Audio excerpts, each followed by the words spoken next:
British ஆட்சி நடந்துகிட்டு இருந்த காலம் 1920களின் கடைசி. அப்போ நடந்த ஒரு உண்மை நிகழ்ச்சி இது. ஒரு கல்யாண மாப்பிள்ளை ரயிலில் இறங்க போறார். அவரை வரவேற்க ஒரு ராஜ குடும்பமே காத்துக்கிட்டு இருக்குது. மங்களூர்லேருந்து இறங்குற அந்த மாப்பிள்ளை யார் தெரியுமா? ஒரு நாய். உண்மைதான், அந்த நாய்க்கு தான் கல்யாணம். சுதேசி சமஸ்தானத்து மன்னர்களில் ஒருத்தர் ஜூனாகட் மகாராஜா. அவரோட வளர்ப்பு நாய் ரோஷனாரா. அதுக்கு கல்யாணம் பண்ணி வைக்கணும்னு ஆசைப்பட்டார். மாப்பிள்ளை தேடினார். மங்களூர் மகாராஜாவோட வளர்ப்பு நாய் ஒன்று இருந்தது, பேரு பாபி. இது ரெண்டுக்கும் கல்யாணம் நடத்த முடிவு பண்ணார். திருமணத்துக்கு வேண்டிய எல்லா ஏற்பாடுகளையும் பண்ணுங்க அப்படின்னு உத்தரவு போட்டார். ஆயிரக்கணக்கான அழைப்புதழ்கள், பல சமஸ்தான மன்னர்கள், ஜமீன்தார்கள், பிரிட்டிஷ் அதிகாரிகள், பெரிய பணக்காரங்க, இப்படி நிறைய பேருக்கு அழைப்புதழ்கள் அனுப்பி வச்சாங்க. பத்திரிகையை பார்த்தவங்கெல்லாம் திகைச்சு போயிட்டாங்களாம். இருந்தாலும் என்ன பண்ணுறது, ராஜாவே அழைக்கிறார், போகாமல் இருக்க முடியுமா? அந்த சமயத்தில் நாட்டின் கவர்னர் ஜெனரலாக இருந்தவர் இர்வின் பிரபு. அவருக்கும் ஒரு பத்திரிகை போயிருக்குது. வாங்கி பார்த்ததும் அவருக்கு பயங்கர எரிச்சல். உடனே குப்பை தொட்டியில் போட்டுவிட்டாராம். மாட்சிமை தங்கிய பிரிட்டன் சக்கரவர்த்தியின் பிரதிநிதியான தன்னை கேவலம் ஒரு நாயின் திருமணத்துக்காக அழைக்கிறதா அப்படின்னு அவருக்கு ஆத்திரம். இருந்தாலும் கல்யாணம் பிரமாதமாக நடந்துதான். கல்யாணத்தன்னைக்கு பொண்ணுக்கு ஸ்பெஷல் குளியல், தண்ணீருக்கு பதிலாக வாசனை திரவியங்கள், பன்னீர், குளிச்சதுக்கு அப்புறம் அலங்காரம், வைர மாலை, முத்து மாலை, ஏகப்பட்ட அலங்காரம். மாப்பிள்ளையை அழைக்கிறதுக்கு ரயில்வே ஸ்டேஷனில் ராஜ குடும்பமே காத்துக்கிட்டு இருக்குது. அவங்களோட வளர்ப்பு நாய்கள் 250. அத்தனை நாய்களுக்கும் பட்டு துணி போத்தி இருக்குது. முத்து வடங்கள் அணிவிச்சிருக்கிறாங்க. எல்லாம் ராஜ நாய்கள். அதுகளையும் வீதியில் நடக்க விடலையாம். அதுகளை சுமந்துக்கிட்டு போக அலங்கரிக்கப்பட்ட யானைகள் காத்துக்கிட்டு இருக்குதான். மாப்பிள்ளைக்கு வரவேற்பு எப்படி தெரியுமா? அது நடந்து வர்ற பாதை பூரா ரத்தன கம்பளம் விரிச்சிருக்குது. 2 பக்கமும் ராஜாங்க அதிகாரிகள் கைகட்டி நிற்கிறாங்க. அரசு படை வீரர்கள் அணிவகுப்பு மரியாதை செலுத்துகிறாங்க. அந்த நாய் ராஜ மரியாதையோடு நடந்து வருது. நகையெல்லாம் போட்டுக்கிட்டு வருது. திருமண மண்டபத்துக்கு சேருது. அங்கே கல்யாணம் அமோகமாக நடக்குது. இந்த திருமணத்தை முன்னிட்டு அந்த ஜூனாகட் சமஸ்தானத்துக்கு 3 நாள் விடுமுறை வேற. கல்யாணத்துக்கு வந்திருந்தவங்களுக்கெல்லாம் ஏக தடபுடலாக விருந்து, நாட்டியம் எல்லாம் பிரமாதமாக நடந்துதான். இந்த கல்யாணத்தில் கலந்துக்க வந்திருந்த மற்ற சமஸ்தானத்து மன்னர்கள், திவான்கள், அரச குடும்பத்தினர், இப்படி அவங்க 700 பேராம். அவங்க போகிறதுக்காக விசேஷ ரயில்கள்லாம் வேற விட்டுருக்காங்க. கல்யாணம் முடிஞ்சதும் அந்த நாய் தம்பதிகளோட பெரிய பெரிய மன்னர்கள்லாம் ஒன்றா உட்காந்து சாப்பிட்டாங்களாம். ஏர் கண்டிஷன் அறையில் அந்த தம்பதிகள் கொஞ்ச காலம் வாழ்ந்துருக்கிறாங்க. கொஞ்ச நாளில் மாப்பிள்ளைக்கு மரியாதை குறைய ஆரம்பிச்சுட்டுது. வெளியில் துரத்தி விட்டாங்களாம். அந்த பெண் நாய் மட்டும் ராஜ போகங்களை அனுபவித்து வந்துதான். இந்த கல்யாணத்தை பார்த்துட்டு தொடர்ந்து மற்ற சமஸ்தானத்து மன்னர்களும் நாய் திருமணங்கள் நடத்த ஆரம்பிச்சுட்டாங்களாம். இது உண்மையில் நடந்திருக்குது. இப்படி அது இருக்கட்டும். இப்போ நம்ம கதைக்கு வருவோம். ஒரு ராஜாவுக்கு ரொம்ப நாள் கழித்து ஒரு குழந்தை பிறந்துதான். அரண்மனை ஜோசியரை கூப்பிட்டுருக்கார் ராஜா. ஜோசியரே, என் மகன் வருங்காலத்தில் சிறந்த வாழ் வீரனாக வரணும்னு ஆசைப்படுறேன். வருவானாங்கிறத கொஞ்சம் பார்த்து சொல்லுங்களேன் அப்படின்னாராம். ஜோசியர் சொன்னார், மன்னா, உங்கள் புள்ள வாழ் வீரனாக வர்றது கஷ்டம். ஆனால் அவரும் உங்களை மாதிரியே நாய்க்குட்டிகள் பேரில் பிரியமாக இருப்பார். அதுகளுக்கு கல்யாணமும் பண்ணி வைப்பார் அப்படின்னாராம். அது எப்படி கண்டுபிடிச்சிங்க அப்படின்னு கேட்டிருக்கார் ராஜா. அரசே, உங்கள் பிள்ளைக்கு வாழ் மேலே உள்ள பிரியத்தை காட்டிலும் நாய் மேலே உள்ள பிரியம் அதிகம்ங்கிறதுக்கான அறிகுறி இப்போவே தெரியுது. நல்லா கவனித்து பாருங்க. அவர் வாழ்னு கத்துறாரு அப்படின்னாரு. கவனித்து பார்த்துட்டு அப்படி எனக்கு காதில் விழலையே அப்படின்னாராம் மன்னர். அதனால தான் சொன்னேன், அவர் கத்துறது வாழ்னு கத்தலை, வள்ளுன்னு கத்திக்கிட்டு இருக்கார். அதனால தான் அப்படி சொன்னேன் அப்படின்னாராம் அரண்மனை ஜோசியர். உங்கள் பையன் எப்படி சார் இருக்கான் அப்படின்னு விசாரித்தார் ஒருத்தர். அவன் என்ன சார், எதை சொன்னாலும் காதில் வாங்க மாட்டேங்கிறான், அவன் பாட்டுக்கு போகிறான் வர்றான் அப்படின்னு சொல்லி அழுத்துக்கிட்டார் அப்பா. பெரியவங்க சொல்கிறத சின்ன பிள்ளைங்க கேட்கறது இல்லைங்கிறது ஒரு குறை.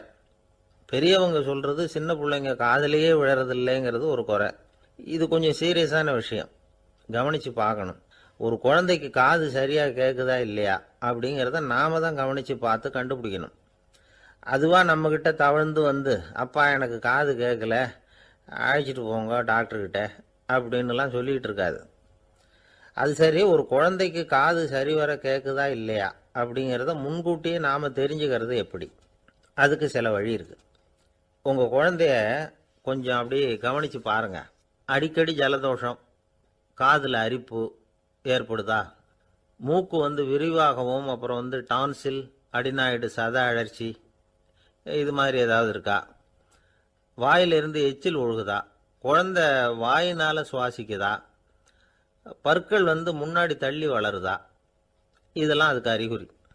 அப்புறம் இந்த VBDF TH இப்படி இந்த ஒலிகள் சேர்ந்த வார்த்தைகளை குழந்தை சரியாக புரிஞ்சுக்காது. இப்போ உதாரணத்துக்கு பட்டுன்னு சொல்லு குழந்தை அப்படின்னீங்கன்னா அது கட்டுன்னு சொல்லும். அதாவது பட்டு சவுண்டை அதால் புரிஞ்சிக்க முடியல.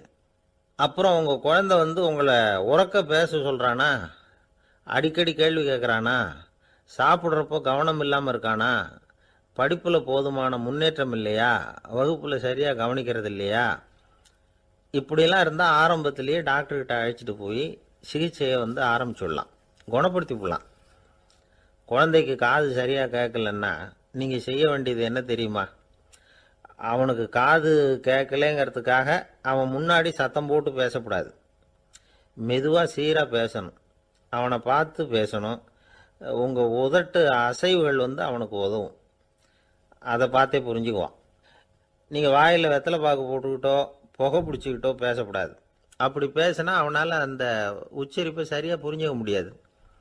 ஒரு வார்த்தையை சொல்கிறீங்க, அவனுக்கு புரியல அப்படின்னா அதே வார்த்தையை மறுபடியும் சொல்லணும். அவனுக்கு நீங்கள் முதல்ல சொன்ன வார்த்தை புரியலேன்னு நினச்சிக்கிட்டு மறுபடியும் திருப்பி சொல்கிறப்போ அதே அர்த்தம் வரக்கூடிய வேற வார்த்தையை சொல்லக்கூடாது. இப்படிலாம் நடந்துக்கிட்டா அவனுக்கு மன திடத்தை ஏற்படுத்த முடியும். இல்லைன்னா அவனுக்கு தாழ்வு மனப்பான்மை வந்துடும். குழந்தைக்கு காது கோளாறுன்னா ஆரம்பத்திலேயே டாக்டர்கிட்ட அழைச்சிட்டு போனால் போதும், குணப்படுத்தி விடலாம். அப்புறம் பார்த்துக்கலாமே அப்படின்னு அலட்சியமாக இருந்துட்டாதான் கஷ்டம். சில பேர் கோபத்தில் சின்ன பிள்ளைங்க காதை பிடிச்சி திருகிறது உண்டு. இது ரொம்ப தப்பு. காது கையோடு வந்துட்டா என்ன பண்ணுறது? ஒரு வேடிக்கை கதை, அது கதை தான், நிஜமாக நடந்தது இல்லை. அது மாதிரி நடக்கவும் நடக்காது. ஒரு வேடிக்கைக்காக சொல்லப்படுற கதை.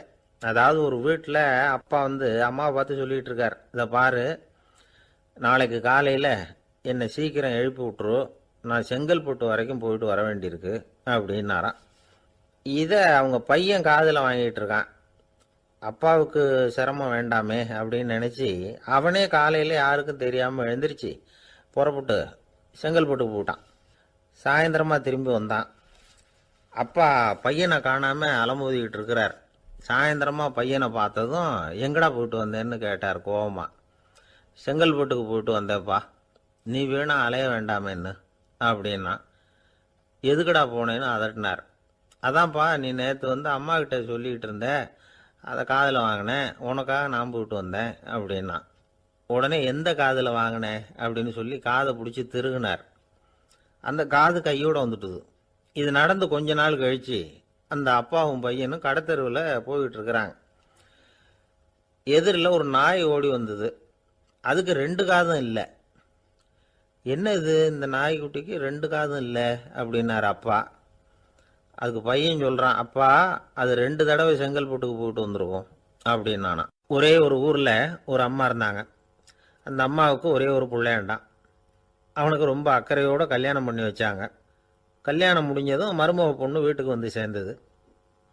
அப்பாடா, என் கடமை முடிஞ்சுது, இனிமே அக்கடான்னு எங்கேயாவது ஒரு மூலையில் படுத்து கிடக்கலாம் அப்படின்னு நினச்சாங்க அந்த அம்மா. ஆனால் நினைக்கிறபடி எங்கே நடக்குது? அதுக்கப்புறம் தான் பிரச்சனையே ஆரம்பமாச்சு. மருமகள் குணம் சரியில்லை, ஒரு மாதிரி.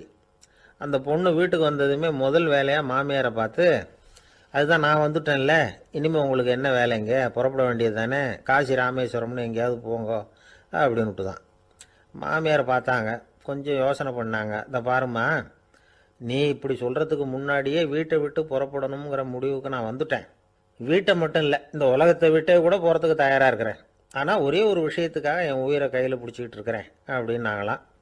என்ன விஷயம்னு கேட்டது இந்த மருமக பொண்ணு. வேற ஒன்றும் இல்லை, என் பிள்ளைக்கு கல்யாணம் பண்ணி வச்சுட்டேன். ஒரு பேர புள்ள பிறந்து அதை என் கண்ணால் பார்த்துட்டேன்னா நான் எங்கே வேணும்னாலும் போகிறதுக்கு தயாராக இருக்கிறேன் அப்படின்னாங்களாம் அந்த மாமியார். மாமியார் இப்படி சொல்கிறதுலேயும் நியாயம் இருக்கிறதாக பட்டுது அந்த பொண்ணுக்கு. சரி அப்படியே இருந்து பார்த்துட்டு போகலாம் அப்படின்னு அனுமதி கொடுத்தது. கொஞ்ச காலத்தில் ஒரு பேரன் பிறந்தான். அந்த அம்மாவும் பேரனை கண்ணால் பார்த்துட்டாங்க. சரி பேரனை பார்த்தாச்சுல்ல, இனிமேல் புறப்பட வேண்டியது தானே அப்படின்னது மருமக பொண்ணு. மாமியார் பார்த்தாங்க. நீ சொல்கிறது சரிதாம்மா, அதில் ஒன்றும் தப்பு இல்லை. என்னோட பேரன் உங்களை அம்மா அப்பான்னு கூப்பிடுறதை என் காது குளிர கேட்டுட்டு போயிடுறேனே அப்படின்னாங்களாம். சரி அந்த ஆசையை நிறைவேறட்டும் அப்படின்னு காத்துக்கிட்டு இருந்தாங்க. பேரன் வளர்ந்தான், நடந்தான், பள்ளிக்கூடம் போனால், பெரியவனானான். மருமக பொண்ணு மறுபடியும் மாமியாரை விரட்ட ஆரம்பிச்சுட்டுது, இன்னும் புறப்பில்லையான்னு. இதை பாருமா, இது வரைக்கும் இருந்துட்டேன். பேரனோட கல்யாணத்தையும் கண்ணால் பார்த்தா தான் இந்த கட்டை வேகும் போல் இருக்குது அப்படின்னு சொல்லி ஒரு மாதிரியாக பேச ஆரம்பித்தாங்க. இதுவும் நியாயமான ஆசையாக தான் படுது அப்படின்னு அது யோசிச்சிருக்கு அந்த பொண்ணு. சரின்னு அதுக்கும் ஒத்துக்கிட்டது. உடனே பேரனுடைய கல்யாணமும் முடிஞ்சது ஒரு வழியாக. இனிமேல் ஒரு நொடி கூட இங்கே இருக்கக்கூடாது, புறப்படுங்க அப்படின்னு மாமியாரை விரட்டிச்சான் அந்த பொண்ணு. இப்போ அந்த மாமியார் தன்னோட மருமகளை பார்த்து சொல்கிறாங்க, இதோ கிளம்பிட்டேம்மா, என் மூட்டை முடிச்செல்லாம் கட்டிக்கிட்டேன், புறப்பட்டுவிட்டேன். அப்படியே நீயும் உன் துணிமணிகளை மூட்டை கட்டிக்கிட்டு கிளம்பிடும், என்னோட சேர்ந்து 2 பேருமா சேர்ந்து போயிடலாம் அப்படின்னாங்களாம். அந்த பொண்ணு முழிக்குது. முழிக்காதே, உனக்கும் ஒரு மருமக வந்துட்டா, இனிமேல் நீயும் ஒரு மாமியார் தானே, உனக்கும் இனிமேல் இங்கே வேலை இல்லை, புறப்படு அப்படின்னாங்களாம். அப்போ தான் அந்த பொண்ணு சிந்திக்க ஆரம்பிச்சுதான், தன்னோட தவறு புரிஞ்சுதான். இந்த தகவலை கேட்டுக்கிட்டு இருக்கிற மருமகள்லாம் இதை பற்றி கொஞ்சம் யோசித்து பார்க்கணுங்கிறதுக்காகத்தான் இதை சொல்கிறோம் மாமியார்கள் சார்பாக. கொஞ்ச நாளைக்கு முன்னாடி ஒரு பொண்ணை பார்த்து பேசுகிற சந்தர்ப்பம் கிடைச்சிது ஒரு கல்யாண வீட்டில். அந்த பொண்ணு சொல்லிச்சு, சார் எனக்கு கல்யாணம் ஆகி 15 வருஷம் ஆகுது, நான் மாமியார்கிட்ட சண்டை போட்டதே இல்லை அப்படின்னு ரொம்ப அடக்கமாக சொல்லிச்சு. அது எப்படிம்மா சாத்தியமாச்சுன்னு கேட்டோம். எனக்கு கல்யாணம் ஆகி 15 வருஷம்தான் ஆச்சு, ஆனால் என் மாமியார் செத்து போய் 20 வருஷத்துக்கு மேலே ஆயிட்டுது அப்படின்னுது. லோகமானிய பாலகங்காதர திலகர் இருந்தார்ல, அவருக்கு 15 வயசுலேயே கல்யாணம் நடந்துதான். மனைவி பேர் தபிபாய். ரொம்ப பெரிய குடும்பத்து பொண்ணு, நல்ல குணம். அவங்க குடும்பம் நடத்திக்கிட்டு இருக்கிறாங்க. அந்த காலத்தில் திருடர்கள் பயம் அதிகம். இந்த காலத்தில் மட்டும் என்னன்னு கேட்குறீங்களா? நீங்கள் கேட்குறது நியாயம்தான். இருந்தாலும் இந்த காலத்து திருடனுக்கும் அந்த காலத்து திருடனுக்கும் ஒரு முக்கியமான வித்தியாசம் உண்டு. அதாவது அந்த காலத்து திருடன்லாம் நியாயம் அநியாயம் பார்க்கறது உண்டு, இந்த காலத்தில் அப்படி பார்க்கறது இல்லை. அந்த காலத்தில் திருட வர்றவங்கள்ட்ட கூட ஒரு தார்மீக உணர்வு உண்டாம். அதாவது அப்போ உள்ள கொள்ளைக்காரங்க எதை களவாடினாலும் சரி, அரிசியை மட்டும் களவாடுறது இல்லையா, அப்படி ஒரு கொள்கை. அதனால பாருங்க, அந்த காலத்து பெண்கள் நகை நட்டுகளை பத்திரமா வைக்கணும்னா பெட்டியில் வைக்கிறது இல்லை, அரிசி பானையில் போட்டு வச்சு விடுறது. இப்போல்லாம் பேங்க்கில் சேஃப்டி லாக்கர்னு இருக்குல்ல, அது மாதிரி அந்த காலத்தில் சேஃப்டி லாக்கருங்கிறது அரிசி பானை. இந்த வளையல், மூக்குத்தி, தோடு இப்படி எதுவாக இருந்தாலும் அதில் போட்டு பத்திரமா வச்சுருவாங்க. திருடன் அரிசி பானை பக்கம் போகிறதில்ல. ஏன்னா சாப்பிட்ற விஷயத்தில் கை வைக்கக்கூடாது, அது பாவம் அப்படின்னு அவன் நினைக்கிறான். திலகரோட மனைவி தபிபாயும் அதே மாதிரி தன்னுடைய ஆபரணங்களை ஒரு அரிசி பானைக்குள்ளே போட்டு மூடி வச்சுருந்தாங்களாம். இப்படி இருந்தப்போ ஒரு நாள் ஒரு பிச்சைக்கார பொண்ணு வீடு வீடாக பிச்சை கேட்டுக்கிட்டே வந்திருக்குது. திலகர் வீட்டுக்கும் தர்மம் போடுங்க தாயே அப்படின்னு தான் அந்த பொண்ணு. அந்த அம்மா தபிபாய் காதில் இது விழுந்திருக்கு. உடனே கை நிறைய அரிசி அள்ளிக்கிட்டு போட்டிருக்கு. பாத்திரத்தில் அரிசியை போட்டதுக்கு அப்புறம் தான் தெரியுது, பளிச்சுன்னு கண்ணில் படுது. அதாவது அந்த அம்மாவோட வைர மூக்குத்தி ஒன்று அரிசியோடு சேர்ந்து அந்த பிச்சைக்கார பொண்ணு பாத்திரத்தில் போய் விழுந்துட்டுது. இந்த அம்மாவுக்கு மனசுக்குள்ளே குழப்பம், என்ன இப்படி ஆகிட்டுதே, மூக்குத்தி போயிட்டுதே, பிச்சை பாத்திரத்திலேருந்து அதை எப்படி எடுக்கிறது அப்படின்னு தயக்கம். வாயை திறந்து அதை கேட்கறதுக்கும் கூச்சம். திண்ணையில் உட்காந்துருந்த திலகர் இவ்வளவையும் பார்த்துக்கிட்டு இருக்கிறார். மனைவியின் மனசுக்குள்ளே நடக்கிற மௌன போராட்டத்தை அவர் நல்லா புரிஞ்சுக்கிட்டாராம். மனைவியை பார்த்து சொன்னாராம், தபிபாய், இது தெய்வ சம்மதம், அவளுக்கு சேர வேண்டிய மூக்குத்தி அவகிட்ட போயிட்டுது, பிச்சை பாத்திரத்தில் விழுந்த மூக்குத்தியை எடுக்க வேணாம் அப்படின்னாராம். சரின்னு சொல்லிவிட்டு மேற்கொண்டு எதுவும் சொல்லாமல் அந்த அம்மா வீட்டுக்குள்ளே போயிட்டாங்களாம். இந்த காலத்துலலாம் அது மாதிரி நடக்குமா? வெறும் அரிசியை போட்டுட்டு விவகாரம் பண்ணிட்டு இருக்க மாட்டோமா? ஒரு பெரிய மனுஷன் வீட்டுக்கு ஒரு பிச்சைக்காரன் வந்தான். ஐயா, நாங்கள் பிச்சைக்காரங்கள்லாம் சேர்ந்து ஒரு சங்கம் வச்சுருக்குறோம், அதுக்கு நிதி சேர்க்குறோம், அதுக்கு ஒரு 100 ரூபா கொடுத்தீங்கன்னா எங்களுக்கு பெரிய உதவியாக இருக்கும் அப்படின்னானா. அதெல்லாம் ஒன்றும் கொடுக்க முடியாது போ அப்படின்னாரான் அவர். அப்படின்னா ஒரு 50 ரூபாயாவது கொடுங்களேன் அப்படின்ட்டுருக்கான். அதுவும் முடியாதுன்னு சொல்லிவிட்டார். 25 ரூபா அப்படின்னு இருக்கான். எதுவும் முடியாது அப்படின்னாராம். சரிங்க, இவ்வளவு பெரிய வீட்டுக்கு வந்துட்டு வெறுங்கையோடு திரும்புறது நல்லா இருக்காது, அதனால சும்மா ஒரு ரூபா மட்டுமாவது கொடுங்க அப்படின்னு இருக்கான் அவன். ஒரு பைசா கூட என்கிட்ட கிடையாது அப்படின்னு விட்டாரான் இவர். அப்படின்னா நீங்கள் ஒரு காரியம் பண்ணுங்களேன் அப்படின்னு அவன். என்ன செய்யணும் அப்படின்னு இருக்கார். எங்கள் சங்கத்தில் நீங்களும் ஒரு மெம்பராக சேர்ந்துருங்க அப்படின்னு எனக்கு சொர்க்கம் தாண்டா அப்படின்னு இவன். ஒரு பெரிய காடு, அந்த காட்டுக்கு மத்தியில் ஒரு ஆசிரமம். அங்கே ஒரு முனிவர் இருந்தார். பல இடங்கள்லேருந்து வர்ற குழந்தைகளுக்கு அவர் பாடம் சொல்லி கொடுத்துக்கிட்டு இருக்கிறார். ஏழை பணக்காரர் அப்படிங்கிற வித்தியாசம்லாம் கிடையாதுங்க. எல்லாரும் அவர்கிட்ட தங்கள் பிள்ளைகளை அனுப்பி வச்சாங்க. மன்னர்களுடைய பிள்ளைங்க கூட அங்கே அவர்கிட்ட தான் படிக்கிறதுக்கு வருவாங்க. ஆனால் அந்த முனிவரை பொறுத்த வரைக்கும் எல்லா பிள்ளைங்களும் ஒன்று தான். இது யார் வீட்டு பிள்ளைன்னெல்லாம் பார்க்க மாட்டார், எல்லாரும் சமம். மாணவர்கள்லாம் அங்கேயே மாத கணக்கில் வருஷ கணக்கில் தங்கியிருந்து பாடம் கற்றுக்கிட்டு போகிறது வழக்கம். அவராக பார்த்து போன்னு சொல்கிற வரைக்கும் அங்கேயே இருக்கணும், படிக்கணும். குருகுல வாசம். ஒரு சமயம் ஒரு ராஜகுமாரனும் அவர்கிட்ட படிச்சுக்கிட்டு இருந்தான். அவனுக்கு ஒரு 15 வயசு இருக்கும். சில வருஷம் கழித்து அந்த முனிவர் தன்கிட்ட இருக்கிற மாணவர்களுக்கெல்லாம் பரீட்சை வச்சார். அவங்களுடைய அறிவு முதிர்ச்சியை கணிக்கிறதுக்காக பல சோதனைகள்லாம் வச்சார். ஒவ்வொருத்தராக பார்த்து இனிமேல் நீங்கள் உங்கள் வீட்டுக்கு போகலாம் அப்படின்னு சொல்லி அனுப்பி வச்சுக்கிட்டு இருக்கிறார். எல்லாரும் போயிட்டாங்க. கடைசியாக மிஞ்சி இருந்தது ஒரே ஒரு மாணவன். அவனை மட்டும் வீட்டுக்கு அனுப்பலை. யார் அந்த பையன் தெரியுமா? அவன்தான் அந்த ராஜகுமாரன். ராஜகுமாரனுடைய தந்தைக்கு, அதுதான் இந்த ராஜாவுக்கு, அங்கே வயசு ஏறிக்கிட்டே போகுது. என்ன இது, படிக்க போன பையன் இன்னும் திரும்பி வரலையே அப்படின்னு நினைச்சார். வந்துட்டா சீக்கிரமாக அவனுக்கு பட்டம் கட்டி விட்டு நாம் விலகிக்கலாமே அப்படின்னு நினச்சாரு. கல்யாணம் வேற பண்ணி பார்க்கணும் பையனுக்கு. ஆனால் பையன் வர்ற வழியை காணும். ராஜா பார்த்தார். சரி, நேர்லேயே போய் என்னன்னு தெரிஞ்சுட்டு வந்துடுவோம் அப்படின்னு காட்டுக்கு புறப்பட்டார். அங்கே போய் முனிவரை பார்த்தார். முனிவர் இவரை அன்பாக வரவேற்று உட்கார வச்சார். அதுக்கப்புறம் ராஜா மெதுவா, எல்லாரையும் வீட்டுக்கு அனுப்பி வச்சுட்டிங்களாமே, ஏன் பிள்ளைய மட்டும் அப்படின்னு சொல்லி மெதுவாக இழுத்தார். முனிவர் இதுக்கு உடனே பதில் சொல்லலை.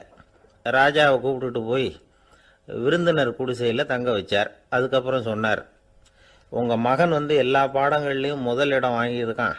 இப்படி முதலாவதாக வர்ற மாணவனுக்கு நாங்கள் இன்னொரு தேர்வு வைக்கிறது வழக்கம்.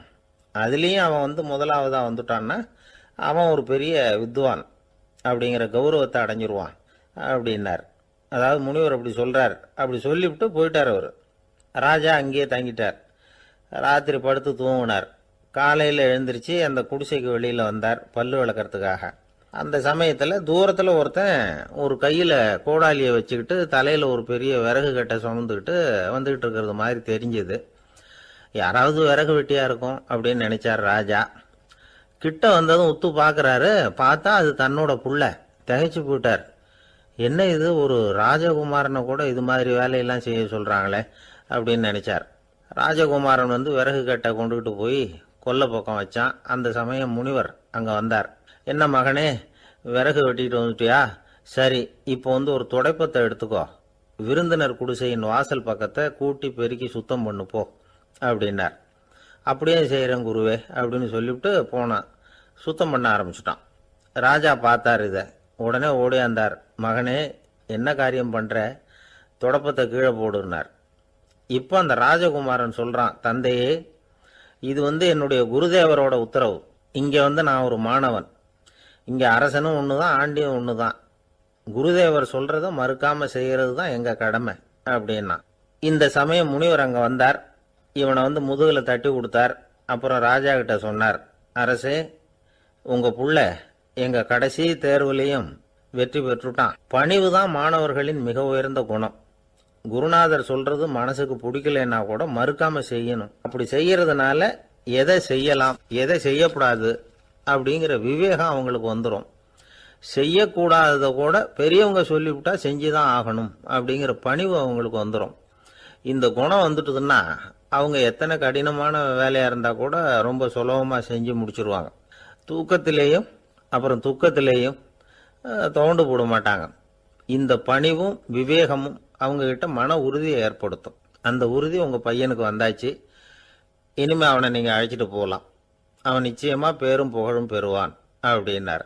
ராஜா அவரை பார்த்து, குருதேவா புரிஞ்சுக்கிட்டேன், என்னை மன்னிக்கணும் அப்படின்னாரு. அதுக்கப்புறம் மகனை அழைச்சிக்கிட்டு நாட்டுக்கு திரும்பி வந்துட்டார்.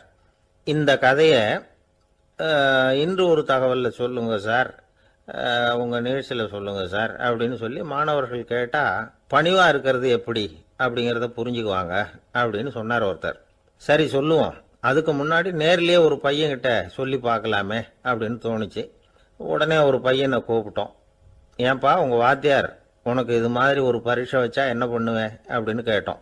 நானும் அப்படி தான் சார் நடந்துக்குவேன், விறகு வெட்டுவேன், தொடப்பத்தினால கூட்டி சுத்தம் பண்ணுவேன், உடனே செஞ்சு முடிச்சிருவேன் சார் அப்படின்னா. பலே பரவாயில்லையே அப்படின்னோம். ஆமாம் சார், அப்படி செஞ்சால் தானே வீட்டுக்கு அனுப்புவார், இல்லைன்னா இன்னொரு வருஷம் இங்கேயே இருந்து படின்னு சொல்லி விடுவார், அதனால் அப்படி செய்வேன் அப்படிங்கிறான் அந்த பையன். இந்த உலகத்தில் உண்மையாகவே வேதாந்தம் பேசுகிறவங்களும் உண்டு, உள்ளுக்குள்ளே வேற மாதிரி இருந்துக்கிட்டு வெளியில் வேதாந்தம் பேசுகிறவங்களும் உண்டு. ஒரு ஆள் இருந்தார், அவரு ஒரு கடை வச்சு வியாபாரம் பண்ணிக்கிட்டு இருந்தார். மகா கஞ்சன், யாருக்கும் எந்த உதவியும் செய்ய மாட்டார், எச்சில் கையென்ன ஈர கையை கூட உதற மாட்டார், அப்படிப்பட்ட மனுஷன். அந்த ஊருக்கு ஒரு முனிவர் வந்துக்கிட்டு இருந்தார்.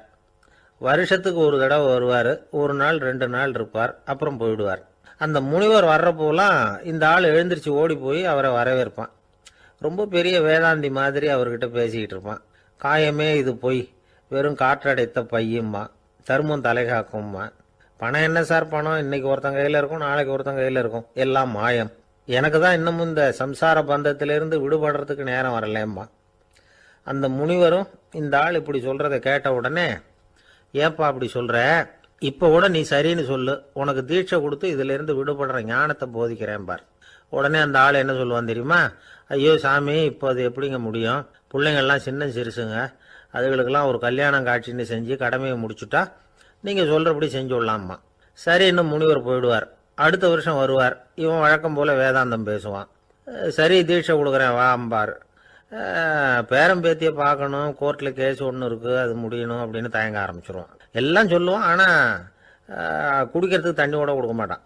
ரொம்ப வருஷம் கழித்து மறுபடியும் ஒரு நாள் அந்த ஊருக்கு முனிவர் வந்தார், இவன் கடைக்கு வந்தார்.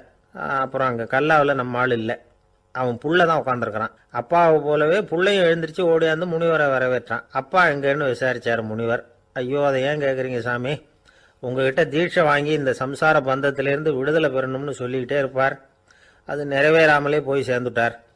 போன மாதம் ஒரு நாள் திடீர்னு நெஞ்சு வலிக்குதுன்னார், அவ்வளவுதான் போட்டுன்னு போயிட்டார் அப்படின்னு புலம்புனான் பையன். இதை கேட்டதும் முனிவர் சிரிச்சாரான். அவன் எங்கடா போவான், உன் அப்பா எங்கேயும் போகல, இதோ வாழை ஆட்டிக்கிட்டு உன் காலடியிலே இருந்துகிட்டு இருக்கான் பார் அப்படின்னு சொல்லி அங்கே நின்றுக்கிட்டு இருந்த ஒரு நாயை சுட்டி காட்டினாரான். என்ன சாமி சொல்கிறீங்க அப்படின்னு ஆச்சரியமாக கேட்டிருக்கான் பையன். உடனே முனிவர் அந்த நாயோட தலையில் ஒரு தட்டு தட்டி, பேசுகிறா அப்படின்னாரான். உடனே அந்த நாய் வேதாந்தம் பேச ஆரம்பிச்சுட்டு தான். காயமே இது போய் வெறும் காற்றடைத்த பைய அப்படின்னு தான். முனிவர் சொன்னார், அடே இப்போவும் ஒன்றும் கெட்டு போகல, நீ விரும்புனா சொல்லு, உனக்கு தீட்சை கொடுத்து என் பின்னாடியே அழைச்சிட்டு போயிடுறேன், அங்கே அழைச்சிட்டு போய் உனக்கு ஞானத்தை போதிக்கிறேன், வர்றியா அப்படின்னு கேட்டிருக்காரு. உடனே அந்த நாய் சொல்லிச்சான், ஐயோ அதை ஏன் கேட்குறீங்க சாமி, நான் உண்ணாமல் தின்னாமல் ஏராளமான சொத்து சேர்த்து வச்சுட்டேன், என் பிள்ளைங்க அதோட பெருமை தெரியாமல் ராத்திரி நேரம்லாம் கதவை திறந்து போட்டுட்டு தூங்கிடுவாங்க, அதனால் இப்படி நாயாக பிறந்து ராத்திரி பகலாக சுற்றி சுற்றி காவல் காத்துட்டு கிடக்கிறேன், இப்போ எப்படி சாமி வர முடியும் அப்படின்னு கேட்டுதான். அறியாமையிலேயே சுகம் கண்டு இப்படி இருக்கிற ஆளுங்களுக்கு எப்படி விடுதலை கிடைக்கும், எப்போ விடுதலை கிடைக்கும் அப்படின்னு கேட்குறார் தசாவதானி, திருக்குறள் பேர் ராமையா. அவர் கேட்குறது நியாயம் தானே. இந்த காலத்து பையன் ஒருத்தன் அப்பா கிட்ட சொன்னான், அப்பா இன்னைக்கு நான் 1 ரூபா மிச்சப்படுத்தி விட்டேன் அப்படின்னு. நானும் அப்படியா, என்னடா பண்ணேன்னு கேட்டிருக்கார் அப்பா. டவுன் பஸ்ஸில் ஏறாமல் அது பின்னாடியே ஓடியாந்தேன், 1 ரூபா மிச்சம் தானே அப்படின்றான். அட பாவி, ஒரு ஆட்டோ பின்னாடி ஓடியாந்துருந்தா 10 ரூபா மிச்சமாயிருக்குமே, வேஸ்ட் பண்ணிட்டியே அப்படின்னாரான் அந்த அப்பா. சாலை ஓரமாக அழுதுகிட்டு உட்காந்துருந்தான். பிச்சை எடுத்து சாப்பிட்ற ஒருத்தன் அந்த பக்கமாக வந்தான். இவனை பார்த்தான். ஏன் அழுதுகிட்டு உட்காந்துருக்கிற, என்னாச்சு உனக்கு அப்படின்னு கேட்டான். அதுக்கு இவன் சொன்னான், என்கிட்ட ஒன்றுமே இல்லை, நான் இந்த உலகத்தில் இருந்து என்ன பிரயோஜனம், அதனால தான் அழுதுகிட்டு இருக்கிறேன் அப்படின்னா. உன்கிட்ட மறைஞ்சிருக்கிற புதையல் என் கண்ணுக்கு நல்லா தெரியுது, அது உனக்கு புரியல, அதனால தான் அழுதுகிட்டு இருக்கிற அப்படின்னா. என்னது புதையல் இருக்குதா, உன் கண்ணுக்கு தெரியுதா அப்படின்னு கேட்டான். ஆமாம், எனக்கு தெரியுது. அந்த புதையலை நீ விற்கிறதுக்கு தயாராக இருக்கிறியா அப்படின்னு கேட்டான் இவன். இதை கேட்டதும் அந்த இளைஞனுக்கு ரொம்ப ஆச்சரியமாக போச்சு. என்னது இப்படி கேட்குறானே அப்படின்னு. என்கிட்ட ஒரு காசு கூட இல்லையே, அப்படி இருக்கிறப்போ புதையல் எங்கேருந்து வந்தது அப்படின்னா. இந்த நேரத்தில் அந்த பிச்சைக்காரன் சிரித்தான். இப்படி தான் இந்த உலகத்தில் எல்லாரும் சொல்லிகிட்டு இருக்கிறாங்க, என்கிட்ட ஒன்றுமே இல்லை ஒன்றுமே இல்லைன்னு சொல்லி. ஆனால் அவங்கக்கிட்ட தான் புதையல் இருக்குது. நீ வேணும்னா என் கூட வா, நம்ம நாட்டு அரசர்கிட்ட போவோம். உங்ககிட்ட இருக்கிற புதையலை அவர் நல்ல விலைக்கு எடுத்துக்குவார் அப்படின்னா. அது எப்படி உனக்கு தெரியும்னா, இதுக்கு முன்னாடியும் இது மாதிரி பல பேரை நான் வந்து ராஜா கிட்ட அழைச்சிட்டு போயிருக்கிறேன். அதனால தான் உன்னை பார்த்தேன், உன்னையும் கூப்பிடுறேன். நீ சரின்னு சொன்னால் உன்னை அழைச்சிட்டு போகிறேன். உங்ககிட்ட இருக்கிற புதையலை அவர் நல்ல விலை கொடுத்து எடுத்துக்குவார் அப்படின்னு சொன்னான். இவன் இப்படி சொல்கிறதும் அந்த இளைஞனுக்கு ஒன்றுமே புரியல. இது என்னது இந்த ஆள் இப்படி சொல்லிகிட்டு இருக்கிறான், நம்மக்கிட்ட என்ன இருக்குது, அதுவும் இல்லாமல் இவனே பிச்சை எடுத்து சாப்பிட்டுக்கிட்டு இருக்கிறான், இவன் போய் நம்மளை ராஜா கிட்ட அழைச்சிட்டு போகிறதா போகிறேங்கிறானே என்ன அப்படின்னு சொல்லி அவன் யோசனை பண்ணான். என்ன யோசிக்கிற, உனக்கு பணம் வேணும்னா என்னோட வா அப்படின்னா. இளைஞன் ஒரு முடிவுக்கு வந்தான். சரி, இங்கேயே உட்காந்துக்கிட்டு இருக்கிறத விட அங்கேயாவது போய் பார்ப்போமே, இங்கே அழுதுட்டு உட்காந்துருக்கிறதுல என்ன பிரயோஜனம், ஏதோ கூப்பிட்றான் போய் பார்த்துட்டு வருவோமே அப்படின்னு சொல்லி அவன் கூட புறப்பட்டான். பிச்சைக்காரன் முன்னாடி போயிட்டே இருக்கிறான், இந்த இளைஞன் பின்னாடி நடந்து போயிட்டுருக்கான். ரெண்டு பேரும் அரண்மனையை நோக்கி போகிறாங்க. பாதி வழி போயிருப்பாங்க. வழியில் அந்த பிச்சைக்காரன் சொன்னான், இதை பாரு, முன்னாடியே சில விஷயங்களை நாம் பேசிக்க வேண்டியிருக்கு. சரியாக தெளிவாக முடிவு எடுத்துக்கிட்டு அதுக்கப்புறம் ராஜா கிட்ட போகணும். ஏன்னா அங்கே போய் அது முடியாது இது முடியாதுன்னு நாம் நமக்குள்ளே சண்டை போட்டுக்கிட்டு இருக்க முடியாது. ராஜாவுக்கு விலையை பற்றி கவலையே இல்லை, எவ்வளவு சொன்னாலும் நமக்கு பணம் கிடைச்சிரும். ஆனால் அதுக்கப்புறம் நான் இதை விற்கிறதுக்கு தயாராக இல்லைன்னு சொல்லிடக்கூடாது.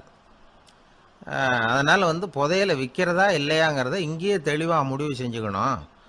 இல்லைன்னா ராஜா கிட்ட போய் அங்கே போய் குழப்பிக்கிட்டு இருக்க முடியாது அப்படின்னு சொன்னான். இளைஞனுக்கு ஒன்றுமே புரியல. என்ன சொல்கிற நீ, என்கிட்டயா புதையலா, எங்கே இருக்குது அப்படின்னு சொல்லி குழம்பி போனான். இப்போ அந்த பிச்சைக்காரன் சொன்னான், இதை பாரு, இப்போ உதாரணத்துக்கு உன்னுடைய கண்களை எடுத்துக்கோ, அதுக்கு நீ என்ன விலை கேட்டுற போகிற. நான் வந்து அதுக்கு ராஜா கிட்ட இருந்து ஒரு 50,000 ரூபா வாங்கி தர முடியும். உன்னுடைய இருதயத்தை கொடுக்குறியா, 20 லட்சம் ரூபா வாங்கி தரேன். மூளையை கொடுக்குறியா, 30 லட்சம் வாங்கி தரேன். என்ன சொல்கிற அப்படின்னு சொல்லி இந்த பிச்சைக்காரன் பேசிக்கிட்டே போகிறான். இளைஞனுக்கு கோபம் வந்துட்டுது. என்ன உளர்ற, உனக்கு என்ன பைத்தியமா, கண்ணையும் மூளையையும் இருதயத்தையுமா விற்பாங்க, என்ன விலை கொடுத்தாலும் அதையெல்லாம் நான் விற்கிறதுக்கு தயாராக இல்லை, நான் விற்க மாட்டேன், அதை கொடுத்துட்டு நான் என்ன பண்ணுறது, இப்படி நான் மட்டும் இல்லை யாருமே இதை விற்கிறதுக்கு தயாராக இருக்க மாட்டாங்க அப்படின்னு சொன்னான் அந்த இளைஞன். இவன் இப்படி சொன்னதும் அந்த பிச்சைக்காரன் வாய் விட்டு சிரிக்க ஆரம்பிச்சுட்டான். இப்போ பைத்தியமானது நானா நீயா, லட்சக்கணக்கான கோடிக்கணக்கான ரூபாய் பொறுமானம் உள்ள பொருள்களை உங்ககிட்டயே வச்சுக்கிட்டு விற்க முடியாதுன்னு சொல்கிற நீ தான் ஏழை, என்கிட்ட ஒன்றுமே இல்லைன்னு மரத்தடியில் உட்காந்து அழுதுகிட்டு இருக்கிறியே அப்படின்னு சொன்னான். இன்றைக்கி பார்த்தீங்கன்னா பல பேர் தன்கிட்ட புதைஞ்சிருக்கிற ஆற்றலை புரிஞ்சிக்க முடியாமல் அவதிப்பட்டுக்கிட்டு இருக்கிறாங்க. நம்மக்கிட்ட என்ன இருக்குங்கிறது அவங்களுக்கு தெரியறதில்ல. அதனால தான் என்கிட்ட ஒன்றுமே இல்லைன்னு சொல்லி அழுதுகிட்டு இருக்கிறாங்க. இதை விளங்க வைக்கிறதுக்கு பெரியவங்க சொல்கிற கதை இது. நம்மக்கிட்ட இருக்கிற புதையலை நாம் தான் தோண்டி எடுக்கணும். உண்மையான புதையலுங்கிறது உள்ளே இருக்குது, ஆனால் அதை வெளியில் தேடுற ஆசாமிகள் தான் அதிகம். சராசரி மனித இயல்பு அப்படி. நம்மக்கிட்ட விலை மதிக்க முடியாத பகுத்தறிவு இருக்குது, அதை வச்சுக்கிட்டு வாழ்க்கையில் முன்னேறதுக்கு முயற்சி பண்ணணும். என்கிட்ட ஒன்றுமே இல்லைன்னு நினச்சி ஓரமாக உட்காந்துடக்கூடாது. முயற்சி செஞ்சால் முடியாத காரியம் எதுவுமே இல்லை. ஒரு ரயில்வே ஸ்டேஷன் பக்கம் வெளியில் ஒரு டாக்ஸி நின்றுக்கிட்டு இருந்தது. அந்த பக்கமாக வந்த ஒருத்தர் டாக்ஸி டிரைவரை பார்த்து சொன்னார், ஐயா, உங்கள் வண்டியில் பின் சீட்டில் ஒரு மணி பர்ஸு கிடக்கு, யாரோ மறந்து விட்டுட்டு போயிருக்கிறாங்க அப்படின்னாரு. இல்லை இல்லை, அது காலி பர்ஸு தான், நான் தான் அதை அங்கே போட்டு வச்சுருக்கிறேன்னார் டிரைவர். ஏன்னு கேட்டார் அவர். இதுக்கு டிரைவர் சொன்னார், அதை பார்க்குற யாராவது அதை எடுத்துக்கலாம்ங்கிற ஆசையிலையாவது சவாரிக்கு வருவாங்க, அதுக்காக தான் போட்டு வச்சுருக்கிறேன் அப்படின்னார். வாங்க மாட்டேங்கிறான் சார் அப்படின்னு சொல்கிறது உண்டு. அது எப்படி காதில் வாங்கிக்காமல் இருக்க முடியும்? காதுங்கிறது எப்பவும் திறந்தே இருக்கக்கூடிய ஒன்று தானே. சில பேர் பேசிக்கிட்டே இருப்பாங்க, நாமும் கேட்டுக்கிட்டே தான் இருப்போம். அவர் என்ன சொன்னார் திருப்பி சொல்லு அப்படின்னு சொன்னால் சொல்ல தெரியாது. காது சரியாக கேட்டாலும் நாம் பேசுகிறத மற்றவங்க சரியாக கேட்குறாங்களா அப்படிங்கிறது சந்தேகம்தான். இந்த சந்தர்ப்பத்தில் ஒரு உண்மையை நாம் புரிஞ்சுக்கணும். அதாவது என்னென்னா, கேட்பதுங்கிறது வேற, கவனிக்கிறதுங்கிறது வேற. அதாவது கேட்கறதுன்னா அது ஹியரிங், கவனிக்கிறது அப்படின்னா அது லிசனிங். கேட்கறதுங்கிறது தன்னிச்சையாக நடக்கக்கூடிய ஒரு செயல். இப்போ ஒரு சாலையில் நடந்து போயிட்டுருக்குறோம், எவ்வளவோ சத்தம் நம்ம காதில் விழுந்துக்கிட்டு இருக்கு. கார் போகிற சத்தம் கேட்குது, பறவை ஒரு மரத்துலேருந்து கத்துது, அந்த சத்தம் கேட்குது. இப்படி நிறைய காதில் விழுந்துக்கிட்டு இருக்கு. ஆனால் கவனிக்கிறதுங்கிறது எப்படின்னா, நம்ம முழு மனசை செலுத்தி உன்னிப்பாக கேட்கறது. எத்தனையோ சத்தத்துக்கு நடுவில் தன்னுடைய குழந்தை அழற சத்தத்தை தாய் தெரிஞ்சுக்க முடியுது இல்லையா, அது மாதிரி. விவரம் தெரிஞ்சவங்கலாம் என்ன சொல்கிறாங்கன்னா, கவனித்தல் அதாவது லிசனிங் அப்படிங்கிற செயலில் 3 அம்சங்கள் இருக்கிறதாக சொல்கிறாங்க. அது என்ன 3 அம்சங்கள் அப்படின்னா, முதல்ல காதால் கேட்கறது, இது முதல் அம்சம். ரெண்டாவது என்னன்னா, கேட்டதை புரிஞ்சுக்கிறது. மூணாவது என்னன்னா, என்ன புரிஞ்சுக்கிட்டோங்கிறத தெரிவிக்கிறது, ஃபீட்பேக் அப்படின்னு சொல்கிறோமே அது. ஒரு ஆசிரியர் வகுப்பில் பாடம் நடத்திக்கிட்டு இருக்கிறார். வெறுமனே கேட்குற குழந்தை ஒரு காதால் வாங்கி இன்னொரு காதால் விட்டுடும். அதாவது கேட்குற குழந்தை அப்படி செய்யும். ஆனால் கவனிக்கிற குழந்தை கேட்டதை புரிஞ்சுக்கும். என்ன புரிஞ்சுக்கிட்டேன்னு கேட்டால் பதில் சொல்லும். இதுதான் கேட்கறதுக்கும் கவனிக்கிறதுக்கும் உள்ள வித்தியாசம். ஒரு புள்ளி விவர கணக்கு என்ன சொல்லுது தெரியுமா? ஒரு மனிதன் எழுதுறது மூலமாக 6% அறிவை பெருக்கிக்கிறானா, எழுதுறது மூலமாக. படிக்கிறது மூலமாக 19% அறிவை பெருக்கிக்கிறானா. பேசுறது மூலமாக 30% அறிவை பெருக்கி கொள்ளுகிறான் அப்படின்னு சொல்கிறாங்க. ஆனால் பாருங்கள், கவனிக்கிறது மூலமாக 45% அறிவை பெருக்கிக் கொள்ளுகிறான் அப்படிங்கிறது புள்ளி விவரம். அதனால் கற்றலின் கேட்டல் நன்று அப்படின்னு சொல்கிறாங்க இல்லையா, அது இதுதான். அதனால் கவனிக்கிறது மூலமாக அதிக அறிவை நாம் பெருக்கிக் கொள்ள முடியும். கேள்வி ஞானம்தான் ரொம்ப சிறந்தது அப்படிங்கிறார் வள்ளுவர். அதாவது கவனித்து கேட்கணும், அதுதான் முக்கியம். இப்போ மற்றவங்க சொல்கிறத நல்லா கவனிக்க முடியாதபடிக்கு நாமே சில தடைகளை ஏற்படுத்திக்கிறோம், அல்லது நம்ம அறியாமலே அப்படி ஒரு தடை உண்டாயிடுது. அந்த தடைகளை தாண்டணும் அல்லது தகர்த்து எறியணும் அப்படிங்கிறது பெரியவர்கள் சொல்லுகிற யோசனை. அது என்ன தடைகள் அப்படின்னா, நமக்கு தெரியாத இவர் என்ன சொல்லிட போகிறார் அப்படிங்கிற நினப்பு, இது ஒரு தடை. சொல்லி முடிக்கிறதுக்கு முன்னாடியே குறுக்க பேசுறது, மனசு அங்கேயும் இங்கேயும் அலையிறது, இதெல்லாம் தான் தடைகள். ஆசிரியர் பாடம் நடத்துகிறார் அப்படின்னா மாணவர்கள் அக்கறையாக கவனிக்கணும், அப்போ தான் பரீட்சையில் பாஸ் ஆக முடியும். வீட்டுக்குள்ள கணவன் சொல்கிறத மனைவி கவனித்து கேட்கணும், மனைவி சொல்கிறத கணவன் கவனித்து கேட்கணும், இல்லைன்னா குழப்பமாயிடும். ஒரு அம்மா கோயிலுக்கு போனாங்க, சேலையில் ஒரு முடிச்சு போட்டிருந்தாங்க. எதுக்கு சேலையில் முடிச்சு போட்டு வச்சுருக்குறீங்க அப்படின்னு கேட்டாங்க. எங்கள் வீட்டுக்காரர் ஒரு கடிதத்தை மறக்காமல் தபால் போட்டியில் போட்டுடணும்னு சொன்னார், ஞாபகத்துக்காக முடிச்சு போட்டு வச்சுருக்கிறேன் அப்படின்னாங்க. கடிதத்தை பெட்டியில் போட்டுவிட்டீங்களா அப்படின்னு கேட்டாங்க. அது எப்படிங்க முடியும், அவர் கடிதத்தை என்கிட்ட கொடுக்க மறந்துட்டாரே அப்படின்னாங்களாம். அதனால் மறக்கப்படாதுன்னு நினச்சிக்கிட்டே மறந்து விடுறது, இப்படி ஒரு வாழ்க்கை. அதனால் வாழ்க்கையில் நமக்கு இருக்கிறது செவிச்செல்வம் ரொம்ப முக்கியமானது. நிறைய கேட்கணும், சொல்கிறத விட கேட்கணும், கேட்கறத விட முக்கியம் கவனிக்கிறது. அப்படி கவனிக்கிறது மூலமாக நம்முடைய வாழ்க்கையில் வெற்றி பெறணும். கழுதைய நண்பர்கள் எங்கே போனாலும் சேர்ந்தே போவாங்க வருவாங்க. அப்போது அந்த கழுதை கொஞ்சம் கவலையோடு பேச ஆரம்பிச்சுதான். அதோ பாரு, அங்கே ஒரு புதர் தெரியுது இல்லையா, இந்த புதருக்குள்ளே ஒரு சிங்கம் இருக்குது, அந்த பக்கமாக நான் போகிறப்போ வர்றப்போலாம் அது என்கிட்ட வம்பு வளர்க்குது, தகராறு செய்யுது, என் மேலே பாயுது, என்னை தாக்குது, ஏன்னு தெரியல அப்படின்னுது. இதை கேட்டதும் அந்த குரங்கு சொல்லிச்சு, இனிமேல் கவலைப்படாத, இந்த தடவை நான் உன்னை காப்பாற்றுறேன்னுது. அதுக்கப்புறம் ஒரு நாள் அந்த குரங்கும் கழுதியும் அந்த புதர் பக்கமாக போய்கிட்டு இருந்தாங்க. எதிர்பார்த்தது மாதிரியே நடந்தது. அந்த சிங்கம் எதிரில் வந்தது, கழுதியை பார்த்தது, உடனே அது மேலே பாய ஆரம்பிச்சுட்டுது. அவ்வளவுதான். உடனே இந்த குரங்கு என்ன பண்ணிச்சு தெரியுமா, கிடுகிடுன்னு ஒரு மரத்து மேலே ஏறி உட்காந்துக்கிட்டுது. அங்கே உட்காந்துக்கிட்டு கீழே அந்த கழுதியும் சிங்கமும் போடுற சண்டையை வேடிக்கை பார்க்க ஆரம்பிச்சுட்டுது. கொஞ்ச நேரம் கழித்து அடிபட்ட காயத்தோடு அந்த கழுதை மெதுவாக நடந்து வந்தது. குரங்கும் மெல்ல மரத்தை விட்டு கீழே இறங்குச்சு. இப்போ கழுதை கேட்டுது, என்னை காப்பாத்துறேன்னு சொல்லிவிட்டு காலை வாரி விட்டுட்டியே, நீ பாட்டுக்கு மரத்து மேலே ஏறி உக்காந்துக்கிட்டே அது நியாயமானது. குரங்கு பரிதாபமாக அதை பார்த்தது. நான் மரத்து மேலே இருந்து நீங்கள் 2 பேரும் சண்டை போட்டதை பார்த்துக்கிட்டு தான் இருந்தேன். உன்னோட சத்தம் தான் அதிகமாக இருந்தது, அது நீ சிரிக்கிற மாதிரி எனக்கு கேட்டுது, அதனால் நீ தான் ஜெயிச்சுக்கிட்டு இருக்க போல இருக்கு அப்படின்னு நினச்சிவிட்டேன்னுது. இன்றைக்கி பல பேர் இப்படி தான் இருக்கிறாங்களாம். யார் ஜெயிக்கிறாங்க யார் தோக்குறாங்கங்கிறத முகத்தை பார்த்து கூட கண்டுபிடிக்க முடியறதில்ல. பேசுகிற பேச்சை வச்சு கூட கண்டுபிடிக்க முடியறதில்ல. தோற்கிறவங்க கூட சிரிக்கிற மாதிரி முகத்தை வச்சுக்கிறான். இன்றைய மனிதர்கள்கிட்ட ஏகப்பட்ட முரண்பாடுகள். பொய் முகங்களோட உலவுகிறவர்கள் தான் அதிகம். உண்மை முகம் எங்கே இருக்குது அப்படிங்கிறத புரிஞ்சுக்கிட்டு நண்பர்களை தேர்ந்தெடுக்கணும் அப்படிங்கிறது ஒரு முக்கியமான கருத்து. கடவுள் இந்த உலகத்தை படைச்சுட்டு அதுக்கப்புறமும் கொஞ்ச நாள் இங்கேயே தங்கியிருந்தாராம். அப்போ தான் அவருக்கு ஒரு உண்மை புரிஞ்சுதான், இந்த உலகத்தில் தங்கி இருக்கிறது எவ்வளவு இடைஞ்சல்னு. தினமும் மனிதர்கள் தேடி வந்து ஏதாவது புகார் சொல்லிக்கிட்டே இருந்தாங்களாம். எனக்கு அது வேணும் இது வேணும்னு கேட்டுக்கிட்டே இருந்தாங்களாம். சில பேர் வந்தாங்க, நாங்கள் வந்து விவசாயம் பண்ணுறோம், தண்ணி இல்லாமல் பயிர் காயுது, எங்களுக்கு மழை வேணும் அப்படின்னாங்க. அவங்க போனதும் அதுக்கப்புறம் சில பேர் வந்தாங்க, நாங்கள் வந்து மண்பானை செய்கிறவங்க நிறைய பானை செஞ்சு வச்சுருக்குறோம், மழை பெஞ்சால் எல்லாம் கரைஞ்சி வீணாக போயிடும், அதனால் இன்றைக்கி மழை பெய்யக்கூடாதுன்னாங்க. கடவுள் பார்த்தார், அவருக்கு என்ன பண்ணுறதுன்னே தெரியல, ஏகப்பட்ட குழப்பம், தலையை பிச்சுக்கலாம் போல் இருந்தது, கிட்டத்தட்ட பைத்தியம் பிடிக்கிற அளவுக்கு ஆயிட்டுது. எல்லாருடைய ஆசைகளையும் அவரால் நிறைவேற்ற முடியல, ஏன்னா ஒன்றுக்கு ஒன்று முரண்பாடாக இருந்தது. ஒரு நாள் தன்னுடைய அமைச்சரவையை கூட்டி ஆலோசனை கேட்டார். என்ன செய்யலான்னு சொல்லுங்கன்னார்.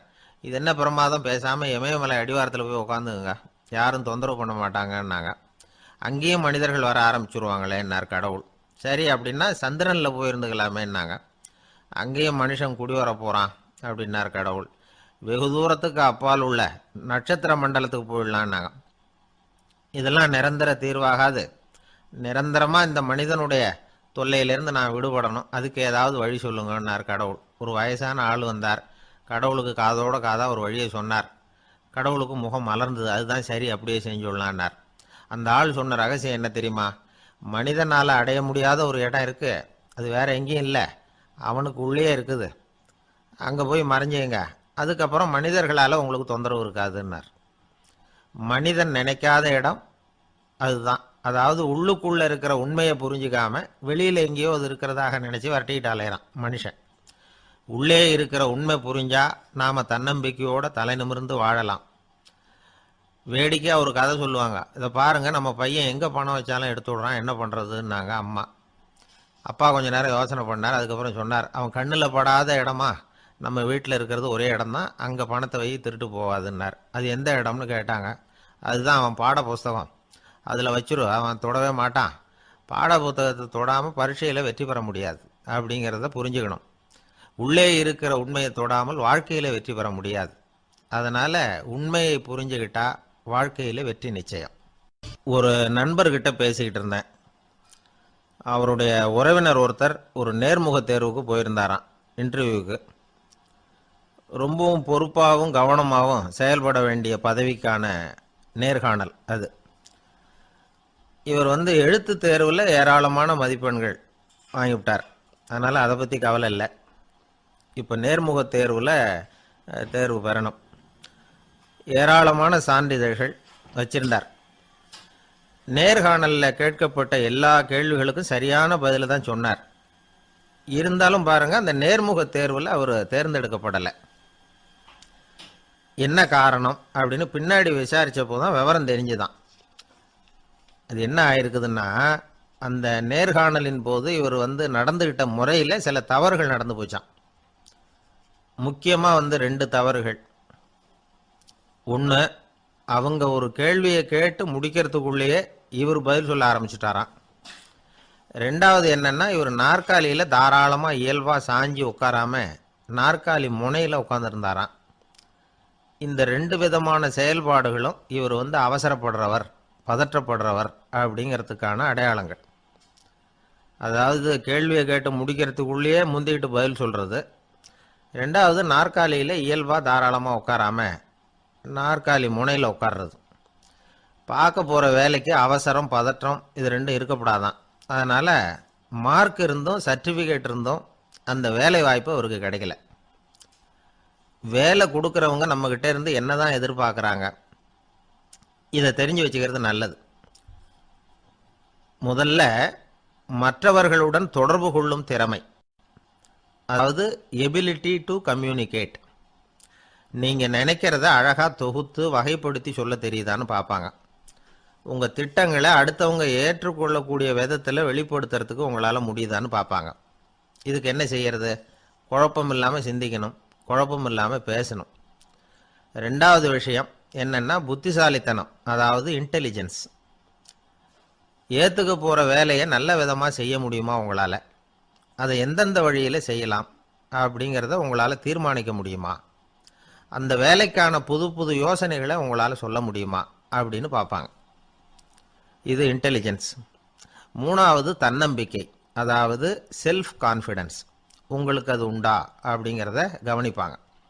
எந்த சூழ்நிலையையும் சமாளிக்கணும், எப்படிப்பட்ட மனிதர்களையும் சமாளிக்கிற தைரியம் வேணும், அடுத்தவங்களை நமக்கு சாதகமாக திருப்பக்கூடிய தன்னம்பிக்கை வேணும்.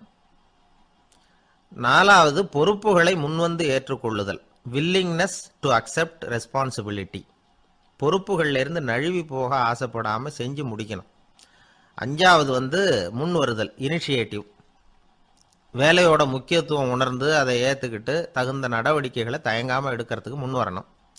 ஆறாவது என்னன்னு கேட்டிங்கன்னா தலைமைத்துவம், லீடர்ஷிப். 4 பேருக்கு தலைமை தாங்கி நல்ல விதத்தில் நடந்துக்க தெரியுதா? ஏழாவது கற்பனை திறன், இமேஜினேஷன். சில பிரச்சனைகள் வரக்கூடும் அப்படின்னு முன்கூட்டியே யூகிச்சு அதுக்கு தகுந்த மாதிரி நடவடிக்கை எடுக்கிற திறமை உண்டா அப்படிங்கிறத பார்ப்பாங்க. எட்டாவது என்னன்னா வளைந்து கொடுத்தல், ஃப்ளெக்சிபிலிட்டி. சூழ்நிலைக்கு தகுந்த மாதிரி, மாற்றங்களுக்கு தகுந்த மாதிரி அனுசரித்து நடந்துக்கிறதுக்கு தெரியுதா உங்களுக்கு அப்படிங்கிறத கவனிப்பாங்க. அடுத்தது திறமைகளை வெளிக்கொணரும் திறமை, இன்டர்பர்சனல் ஸ்கில்ஸ். அடுத்தவங்க கிட்ட இருக்கிற திறமையை கண்டுபிடிச்சி அதை நல்ல விதத்தில் ஊக்கப்படுத்தி பயன்படுத்த தெரியுதா அப்படின்னு பார்ப்பாங்க. ஆறாவது சுய அறிவு, செல்ஃப் நாலெட்ஜ். அடுத்தவங்க நம்மளை பற்றி என்ன நினைக்கிறாங்க அப்படிங்கிறத நம்மளால் புரிஞ்சிக்க முடியுதாங்கிறது முக்கியம். அடுத்தது போட்டி மனப்பான்மை, காம்படிட்டிவ்னஸ். அடுத்தவங்களை ஒப்பிட்டு பார்த்து அதை விட ஒருபடி மேலே வரணுங்கிற குணம் வேணும். இதுக்கு அடுத்தது என்னன்னா குறிக்கோளை வெல்லுதல், கோல் அச்சீவ்மெண்ட். குறிக்கோளை சவாலாக எடுத்துக்கிட்டு அதை அடையணும்.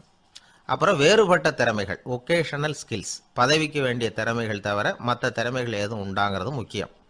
நமக்கு வேலை கொடுக்கணும்னு நினைக்கிறவங்க நம்மக்கிட்ட இருந்து இவ்வளவும் எதிர்பார்ப்பாங்க. அதுக்கு தகுந்த மாதிரி நம்மளை நாமே தயார்படுத்திக்கணும்.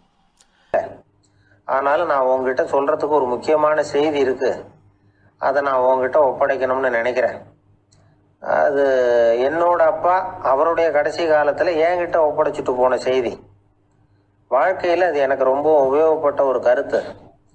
எங்கள் அப்பா என்கிட்ட கொடுத்த ஒரு பொக்கிஷம் அது. அதை இப்போ நான் உன்கிட்ட கொடுத்துட்டு போகிறேன். இப்போ உனக்கு இது புரியாது, ஏன்னா இன்னும் நீ பெரிய மனுஷன் ஆகலை.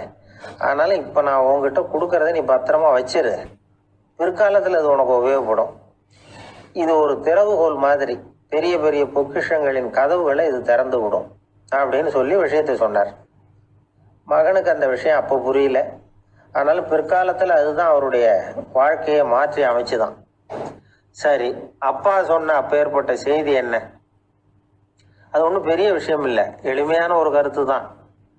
அவர் என்ன கருத்து சொன்னார்னா, மகனே, யாராவது உன்னை மனம் நோகும்படி செஞ்சுட்டா அதை பற்றி 24 மணி நேரத்துக்கு தியானம் பண்ண போகிறதாகவும் அதுக்கு பிறகு பதில் சொல்கிறதாகவும் சொல்லிவிடு, அவ்வளோதான் அப்படின்னாராம். அதாவது யாராவது நம்மளை திட்டுனா உடனடியாக பதில் சொல்லக்கூடாது. இதை பற்றி யோசிக்கிறேன், இதுக்கு நாளைக்கு பதில் சொல்கிறேன் அப்படின்னு சொல்லிவிடணும், அவ்வளோதான். இதுதான் அந்த அப்பா சொன்ன கருத்து. சின்ன வயசில் இது என்ன பேர்பட்ட ஒரு பெரிய ரகசியமா, இது ஒரு பெரிய விஷயமா அப்படின்னு தான் தோணும். அந்த பையனுக்கும் அப்படி தான் தோணிச்சான். ஆனாலும் அப்பா சொன்ன அந்த கடைசி வாசகம் அது அப்படிங்கிறதுனால அதை அப்படியே மனசில் பதிய வச்சுருந்தார். அந்த இளைஞர் ஒரு பெரியவர் ஆனார் ஒரு காலத்தில்.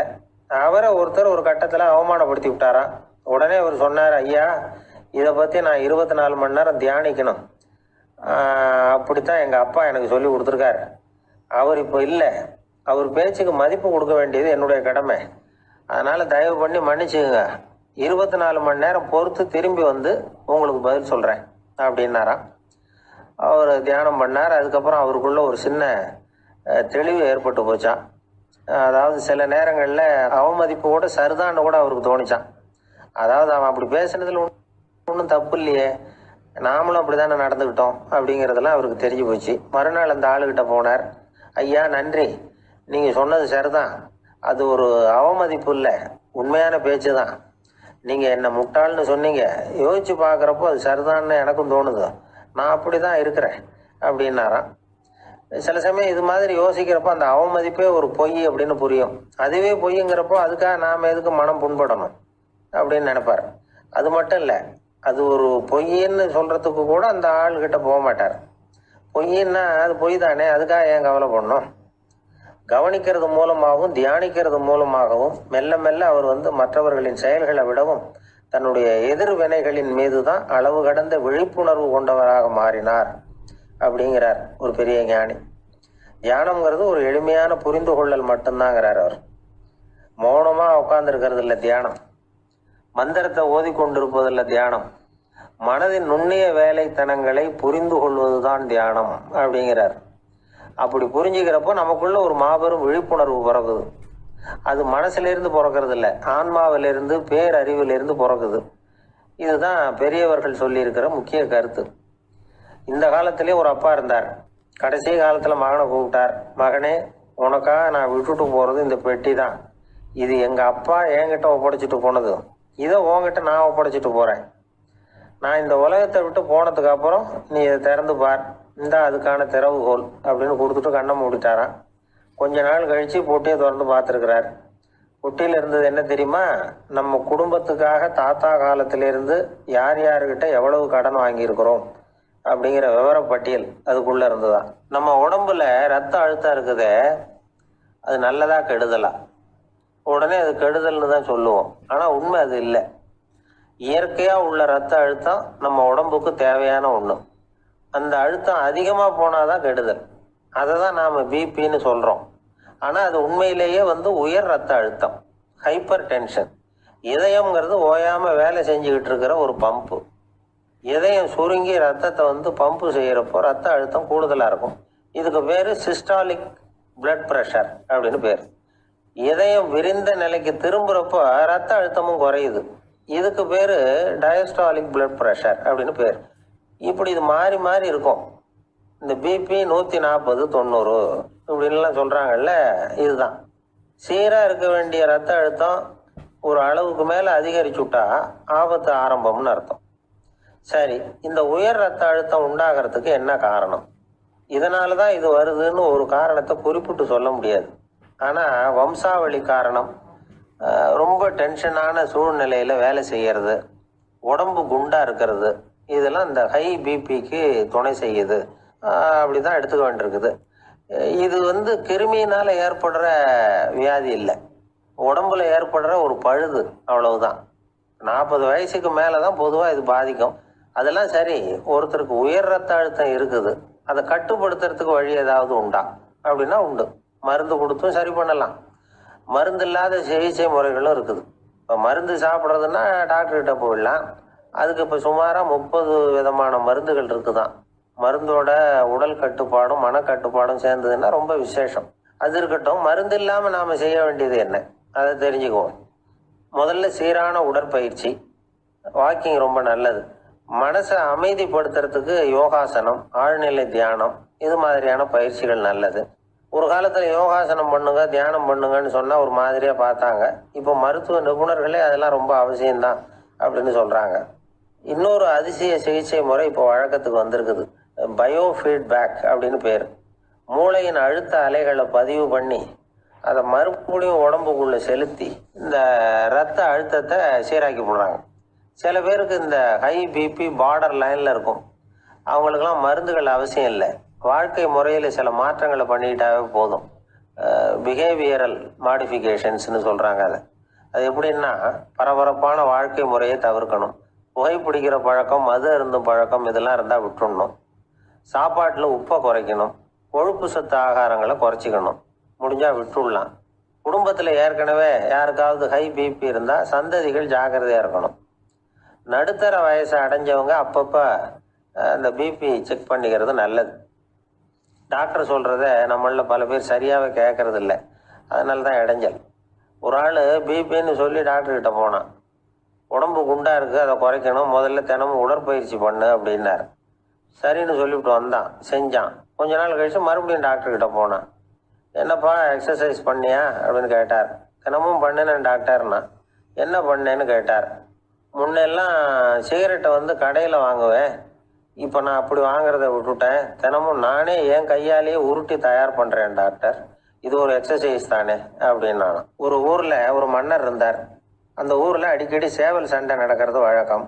அரண்மனையில் ஒரு ஆள் இருந்தான். மன்னருக்காக அவன் ஒரு சேவல் வாங்கிட்டு வந்தான். சண்டை போடுறதுக்காக அந்த சேவலை தயார் பண்ணிகிட்டு இருந்தான். கொஞ்ச நாள் ஆச்சு. மன்னர் அந்த ஆளை கூப்பிட்டார். என்னப்பா சேவல் தயாராகிட்டுதா அப்படின்னு கேட்டார். இன்னும் அது தயாராகல மன்னா, இன்னும் வளரல, அதுக்கான தகுதி இன்னும் அதுக்கு வரல அப்படின்னா. எதனால் அப்படி சொல்கிறேன்னாரு. கோபம் ரொம்ப கடுமையாக இருக்குது அப்படின்னா. சரி அப்படின்னு விட்டுட்டார். மறுபடியும் கொஞ்ச நாள் ஆச்சு. இப்போ எப்படி நிலைமை, சேவல் தயாரா அப்படின்னார். இன்னும் இல்லை அரசே, மற்ற சேவல் எங்கேயாவது கூவுற சத்தம் கேட்டால் உடனே இது பரபரப்பாயிடுது. பக்கத்தில் ஒரு சேவலின் நிழலை கண்டா கூட இது பரபரப்பாயிடுது அப்படின்னா. சரி இன்னும் கொஞ்ச நாள் ஆகட்டும்னு விட்டுட்டார். கொஞ்ச நாள் ஆச்சு. இவன் மறுபடியும் விசாரித்தார். இன்னும் நம்ம சேவலுக்கு அந்த தகுதி வரலமன்னா, போராட்ட உணர்வு அதுக்கு இன்னும் இருந்துக்கிட்டு தான் இருக்குது. உள்ளே மெதுவாக தான் எரிய ஆரம்பிச்சிருக்குது போராட்ட உணர்வு. அப்படி இருக்கக்கூடாது, அது பற்றி எரிய வேண்டாமா அப்படின்னா. இன்னும் கொஞ்ச நாள் ஆச்சு. இப்போ எப்படின்னு கேட்டார். இப்போ அவன் சொன்னான், மன்னா கிட்டத்தட்ட அது போருக்கு தயாராகிட்டுது அப்படின்னு நினைக்கிறேன்னா. எதனால் அப்படி சொல்கிற அப்படின்னு கேட்டார். மற்ற சேவலின் குரலை கேட்டால் அது அசைகிறதே இல்லை, ஒரு பொம்மை மாதிரி ஆயிடுது. அதுக்கு உள்ள ஒரு நுட்பமான விழிப்புணர்வு வந்துட்டுது. அதனால் அது அமைதியாக இருக்குது, மௌனமாக இருக்குது. இனிமேல் அதுக்கு இணையான சேவலே கிடையாது. வெற்றி பெற அது போராட வேண்டிய அவசியமே இல்லை. அதை பார்த்த உடனே எதிரி சேவல்கள் பயந்துட்டு ஓடி போடும் அப்படின்னு சொன்னானான். அந்த சேவலை வளர்த்தவர் வந்து சி சிங் சு அப்படின்னு பேர். இந்த சுசுகி சொன்ன கதையும் அது. ஞானிகள் வந்து என்ன சொல்கிறாங்க தெரியுமா? அந்த சேவலின் ரகசியத்தை நீயும் கற்றுக்கொள், நீ அப்படி ஆயிடு, சண்டை போடாமலே வெற்றிகள் பெறுகிற நுட்பத்தை புரிந்து கொள். இதுதான் ஞானிகள் உபதேசம். ஒரு குரு கிட்ட ஒருத்தன் போயிருக்கிறான். எனக்கு சண்டை போட கற்றுக் கொடுங்கன்னா. அதுக்கு என்ன செய்யணும்னார். என்ன உங்கள் மாணவனாக சேர்த்துங்கண்ணா. சரி இப்போ உன்னுடைய பலம் என்னன்னு கேட்டிருக்கார். இப்போ நான் தனி ஆளாக இருந்து ஒரு 100 பேரை சமாளிப்பேன் நானா. சரி அப்படின்னா என்னுடைய மாணவனாக அவனை சேர்த்துக்கிறேன்ருக்கார். சேர்த்துக்கிட்டார். 6 மாதம் பயிற்சி கொடுத்தார். அதுக்கப்புறம் அவனை கூப்பிட்டு கேட்டார், இப்போ உன்னுடைய திறமை எவ்வளவுன்னு. இப்போ நான் தனி ஆளாக இருந்து ஒரு 50 பேரை சமாளிப்பேன் நானா. இன்னும் உனக்கு பயிற்சி தேவைன்னாராம். தொடர்ந்து சில நுட்பங்களை எல்லாம் சொல்லி கொடுத்துருக்கிறார். 1 வருஷம் ஆச்சு. எல்லாத்தையும் கற்றுக் கொடுத்துட்டார். அப்புறம் கூப்பிட்டு கேட்டார், இப்போ உன்னுடைய திறமை எப்படிப்பா, எதிரிகள் எத்தனை பேரை உன்னால் சமாளிக்க முடியும்னாராம். அவன் சொன்னான், ஐயா எதிரிகளின் பலம் என்னங்கிறத புரிஞ்சுக்காம அதை நான் ஒருத்தன் கேட்டான், இப்போ கடவுள் நம்ம முன்னாடி வந்து உங்கள் 2 பேரில் யாராவது ஒருத்தர் மட்டும் என்னோட சொர்க்கத்துக்கு வரலாம் அப்படின்னு கூப்பிட்டா நீ என்ன சொல்லுவேன்னு கேட்டானா. இவன் ரொம்ப பெருந்தன்மையாக உன்னையே அழைச்சிட்டு போக சொல்லிடுவேன் அப்படின்றான். அப்படின்னா உனக்கு சொர்க்கம்